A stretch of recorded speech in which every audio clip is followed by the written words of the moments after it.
The $1 million question is, can I run a sub 3 hour marathon? For the first time at age 61.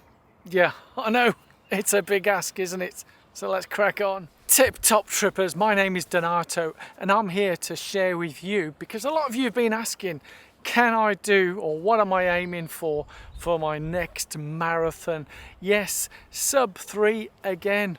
I know it's been a long time for this to be coming, and let's see if I can do this in my next marathon, because there's a lot to talk about here, and I'll be going through race predictors, I'll be going through recent events and so on and so forth. But also it'd be fantastic for you to show the support for this channel by giving this video a thumbs up, subscribe and hit that alarm bell. So without further ado, let's see if we can do this. Sub 3, let's go. Yes guys, the sub 3 hour marathon. That elusive goal for so many runners, and it's such a prestigious time where literally by going under 3 hours, you've put a stamp down saying you are very credible, more than a serious runner. I'd put you down as a top club runner. Yes, that's how good we are. But obviously I'm fighting Father Time, Mother Nature, stating what a lot of you will know: as we get older, our body mass starts to go down, our muscles start to reduce and our strength goes down. Yeah, we can't top, that's inevitable. But can I slow it down? Have I been able to slow it down? Because back in 2018 I ran my best ever marathon at Chicago, and that was 3 hours and 6 minutes. That's 2018, that's 5 years ago. So I've lost 5 years from my late 50s. I know I'll be 62 in May, but technically right now I'm 61. Can I do it? What is there? And the sub 3 hour is so prestigious. To get a good for age at London Marathon for those 35 and under, you have to run under 3 hours, and not just by a second or 2 seconds, but a fair amount under. Yeah, just like that guy's running behind me now. Yeah, you got to put in the training. There's no excuses, there's no hiding. But let me go through some of the things where maybe the indicators are that way. And I know a lot of you want to wish me well and do the best, because that's what I will be doing. Now, I know a lot of you guys have worked out, you've been using various race predictors and all that type of stuff based on your current level of fitness. Are you there, thereabouts? What can you do? What can you aim for? I've put a link in the description to one of the race predictors that I use, which is the V.02, which is the Jack Daniels, no, not the whiskey, but the experienced marathon coach, where last Saturday I ran a 19 minutes and 9 second park run.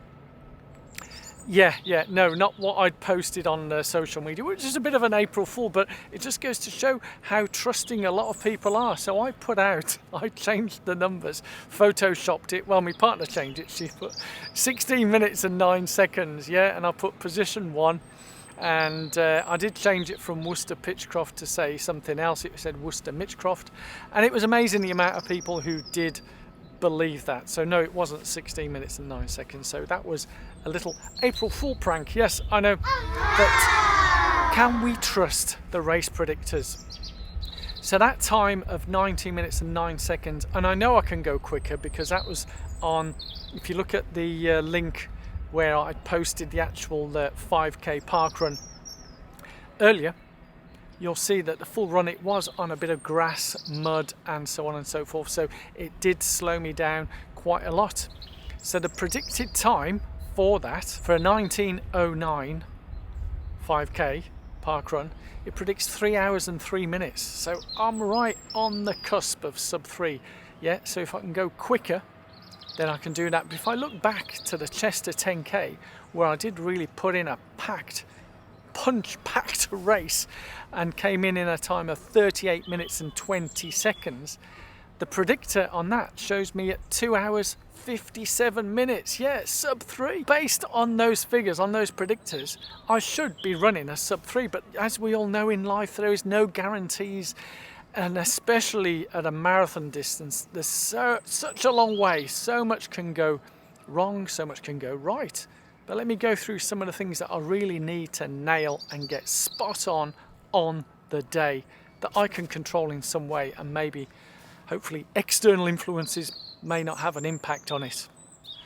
Yes, indeedy, there's so much that I have to nail absolutely on the day. And again, some of these things it'll be like I'm sounding like a broken record, and it's true. We got to keep saying this: repetition, repetition, repetition. So the first thing I've got to get bang on is the pacing strategy. That's got to be absolutely almost inch perfect to get those times based on the predictor. Pacing has got to be right. Number two, I've got to get the nutrition right, the right amount of gels at the right time, so I don't bonk, or I don't get tummy upset and all that type of stuff.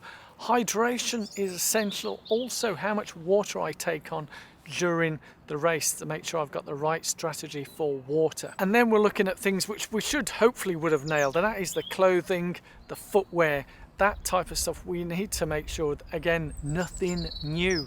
We've got our shoes ready, we've got the clothing ready, but then some external factors may have an impact on the times as well. Is it too hot, too cold, too windy, hills, all that type of stuff?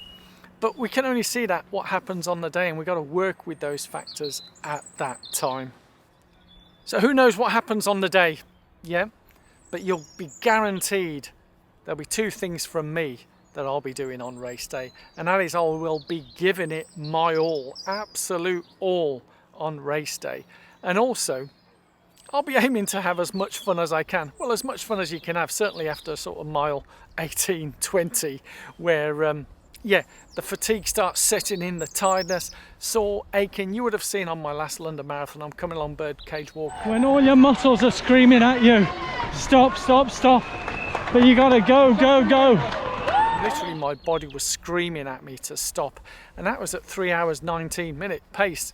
But you just got to keep going and going and going. So let's see what happens on race day, what unfolds, how it comes out. I'd love to hear from you in the comments below. What times are you aiming for on your next marathon, and have you done a sub 3, or are you aiming for sub 3? I'd love to hear from you. So without further ado, I'll be seeing you, and I love you all, guys. Yeah, let's go onwards and upwards, and watch out. Next few days you'll be seeing a poem that is a commemoration to London Marathon, or in tribute to London Marathon, and what an epic race it is. And it's one of my, you got to try and be a bit creative now and again, and it's just me aiming to be a bit creative, sharing some poems with you and the joy of running and London Marathon. Let's go, guys.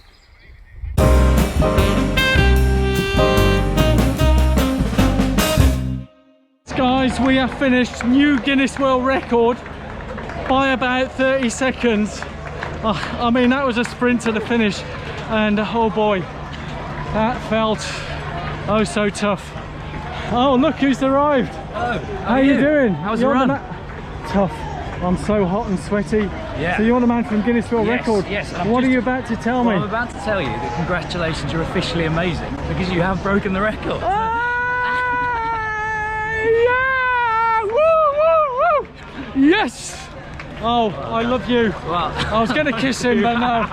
Oh, yes. We'll go down there and sort you out with your certificate. Oh, thank you. Well done. Oh, man. Oh, heavens above. Yes!